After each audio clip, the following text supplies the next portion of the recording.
माँ श्री अरविंद और study YouTube channel को स्वागत। पिले माने आज आमे क्लास 7 रो पद्य विभाग रो मो टिकी घर खुशी खुशी उत्तर देवा वर्तमान आमे आरंभ करवा आलोचना आरंभ करवा। 1 नंबर देख संक्षेप उत्तर दियो। एथिरे लेखा है जे यही कविताटीर कवि किए। ए कविताटीर कवि होउछंती पंडित नीलकंठ दास। कवि कल्पना करिथिबा घरर कांथ किपरि। कवि कल्पना करिथिबा घरर कांथ झाटी माटी रे तैयारी। अच्छा, कवि घरटी को किपरि छपर करिसंती। कवि घरटी को बाउंस पत्र रे छपर करिसंती। कविंकर कल्पनार घरे कौन कौन नथिला। कविंकर कल्पनार घरे खंजा शाल नथिला बा गुहाल नथिला।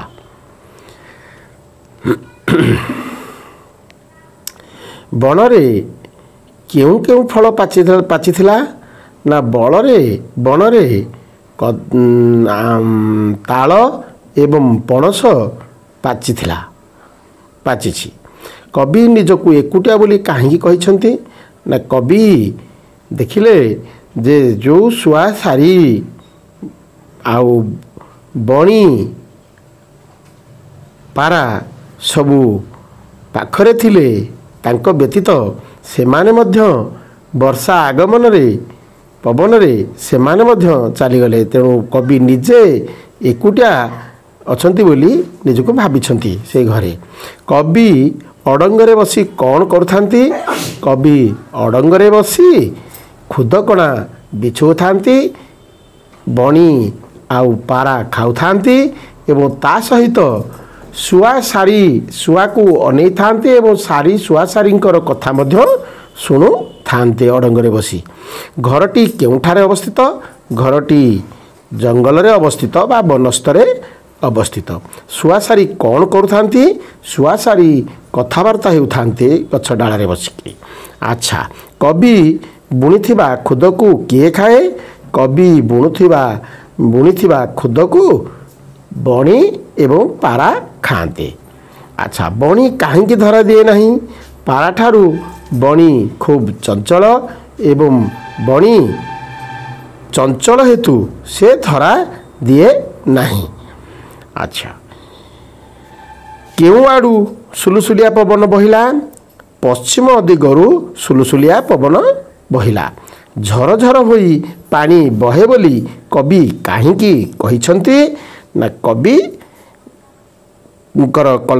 कल्पित घरटी छोट घरटी टिकी घरटी बाउंस पत्रर छपर रे तैयारी होइथिबारु बरकोलिया टोपा पड़ी पानी झरझर होई घर भितर पड़ी। तेणु कवि यही कथा लिखिं झरझर होई पानी बहे बोली कवि से लिखिं घर भितर पानी बहे।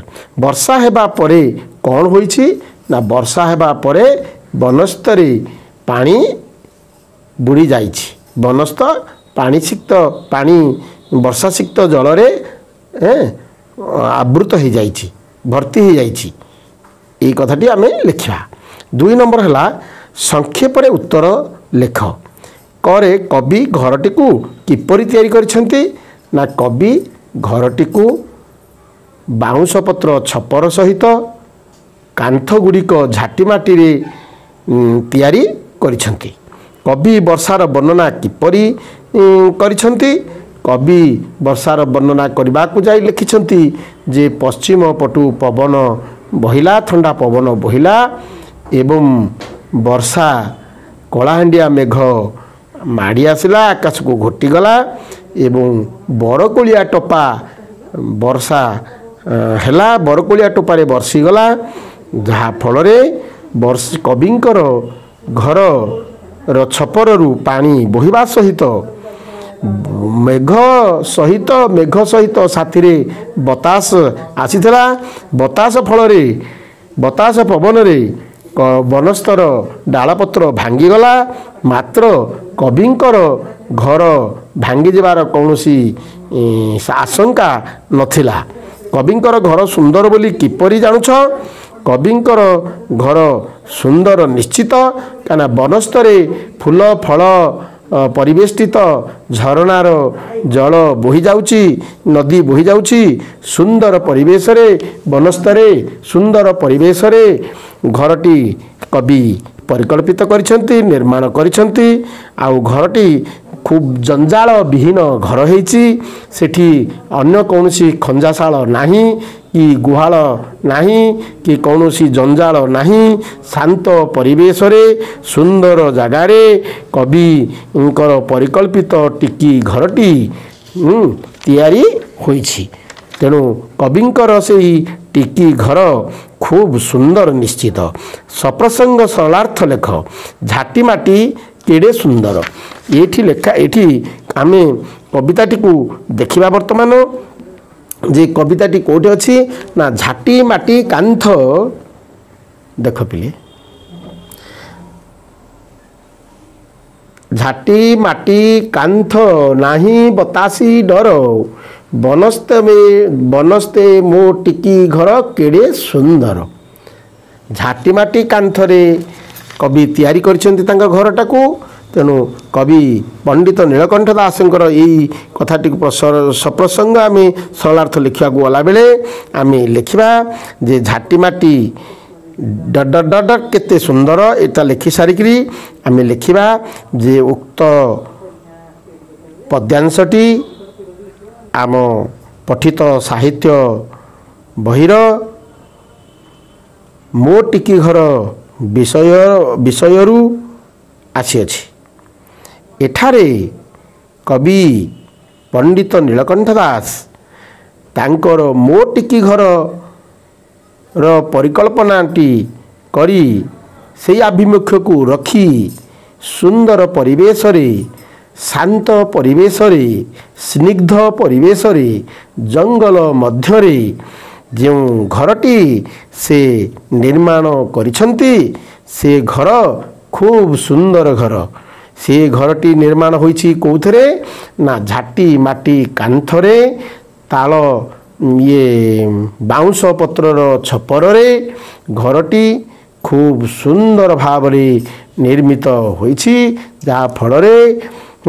ଯାହାଫଳରେ ବତାସି ଆସିଲେ ମଧ୍ୟ ଘରକୁ ବିପଦ ନାହିଁ, ଭାଙ୍ଗି ପଡ଼ିବାର ଭୟ ନାହିଁ, କି ଜୀବନ ହାନି ହେବାର ସେ ଘରେ ଭୟ ନାହିଁ।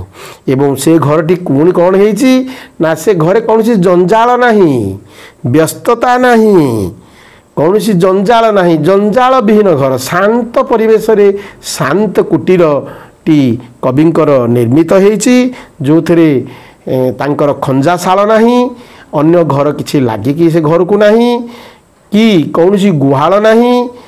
ଆଉ ପରିବେଶଟା ସୁନ୍ଦର,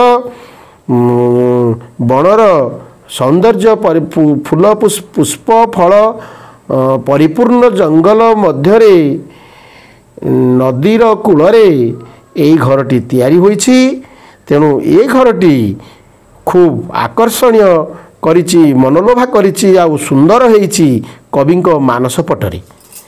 ତେଣୁ ଏଠାରେ କବିଙ୍କର ବର୍ଣ୍ଣନା ଚାତୁରୀ ଖୁବ୍ ମର୍ମସ୍ପର୍ଶୀ, ହୃଦୟସ୍ପର୍ଶୀ, ଆଉ ନିଶ୍ଚିତ ଭାବରେ ସମସ୍ତଙ୍କୁ ଏ କବିତା ଆକର୍ଷିତ କରିବ, ଏଥିରେ ସନ୍ଦେହ ନାହିଁ। ତାପରେ ପିଲେ ଦେଖ 4 ନମ୍ବର ଉତ୍ତର ଲେଖ।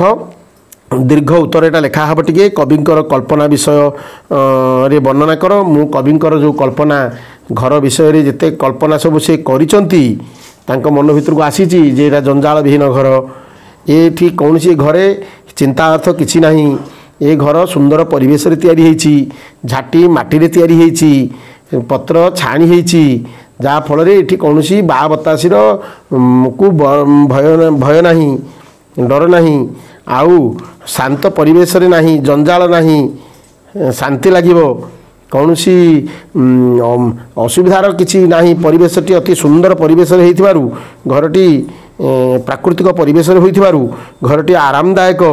ଏଇ କଥାଟିକୁ ଆମେ ଏଠି ବର୍ଣ୍ଣନା କବି କରିଛନ୍ତି ବୋଲି ଆମେ ତାକୁ लिखा दीर्घ उत्तर रे सजाड़ी लिखा 5 नंबर लेख झाटी माटी परी तीनोटी जोड़ी शब्द शब्द जोड़ी आम लिखा झाटी माटी भली लेख पिले कुटी काटी लोटा लोटी पिटा पिटी यहीपरि भाव में तुम आहरी जोड़ी शब्द केते कौन बाछिक लिखि पार पिले माने 6 नंबर देख कविता मध्य शेष ल थिबा केतोटी शब्द बाछि लेख पिले कविता मध्य ल बाछि ल शेष पदरे गोटे पदर शेष ल अक्षर थिबा केते गुड़िए माने पद ये कवितार स्थानित होइछि कवि भाषा रे पाळ काळ पाळ काळ जंजाल ताल डाल शाल गुहाल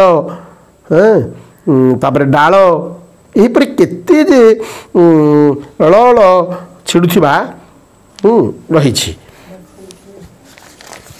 तापर पिले देख 6 नंबर हेले 7 नंबर को आम आसवा 7 नंबर कौन कहुई ना 2टी लेखाएं प्रतिशब्द लेख बण बणर प्रतिशब्द है कौन विपिन जंगल तापरे पत्र पत्रर पर्ण पतर एटा सब लिख फूल पुष्प कुसुम नई तटिनी निम्नगा यहीपरि भाव में तुम सब प्रतिशब्द लिख आज एतिकी ये विषयटी सरीगला आसंता वीडियो क्लास रे निश्चित भाव में आउ गोटे विषय आरंभ करी। धन्यवाद।